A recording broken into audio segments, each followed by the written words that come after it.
We're running a two-day event today and tomorrow to seek the community's views on what might happen in the development of the Deepcut area in the future.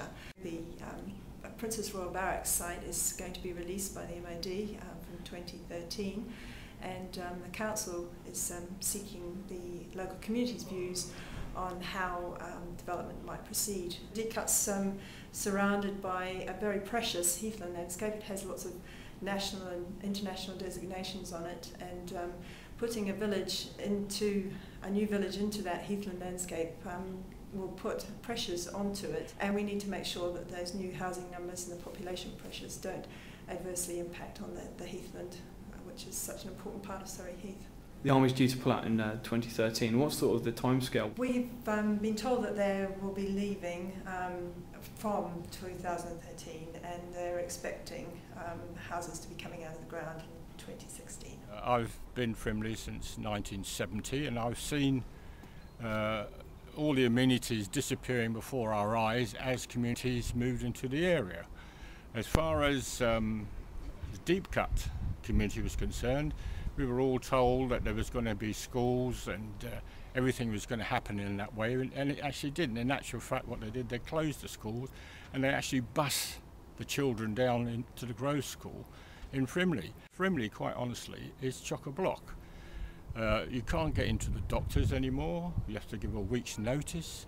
There's no schools around here that can take any more children. So, you know, that's what people have got to look at, and that's what planners have got to look at.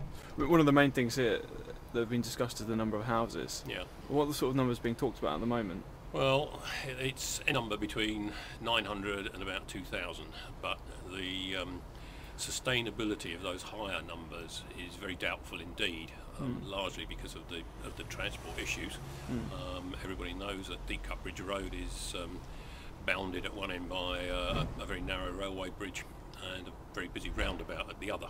So the capacity of that road to take too much more traffic is very limited indeed. There is obviously a question mark about medical facilities and about schools in particular, where a major new community is obviously going to put heavy pressure on the existing services. At the end of the day, please planners, think about the infrastructure and the way that this area is going to grow, because it'll grow immensely once it starts. The traffic is already chock-a-block down the Maltway. In the mornings you can't move along there because of all the traffic, so you're going to have an increase in traffic down the Maltway. Yeah. So, you know, please think of all these things.